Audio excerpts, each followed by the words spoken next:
Welcome to the Genius Factory. Enjoy the video. In this video, I will explain how to play Speed Asu. This exciting game mode pushes your limits, demanding incredibly fast reactions and pinpoint accuracy. You'll be hitting hundreds of notes in mere seconds, truly testing your visual processing and hand-eye coordination. Get ready to dive into a world where every millisecond counts and precision is paramount for success. Before diving in, optimize your setup. First, fine-tune your universal offset to ensure perfect synchronization between audio and visual cues, often within a few milliseconds.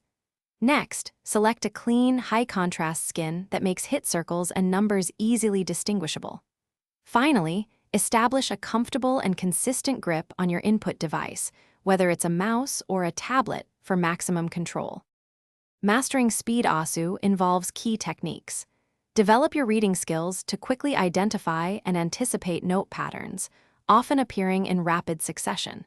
Practice alternating your tapping fingers for sustained streams, aiming for a consistent rhythm of up to 250 beats per minute or more. Begin with easier maps and progressively challenge yourself with higher difficulty ratings. To truly excel, diversify your practice. Explore a wide range of beat maps with different patterns and speeds to build versatile skills. Regularly review your replays, paying close attention to missed notes or timing errors, which can reveal areas for improvement. Remember, consistent daily practice, even for just 20 to 30 minutes, is far more effective than infrequent long sessions for sustained progress. Thanks for watching. If you found this helpful, don't forget to like and subscribe.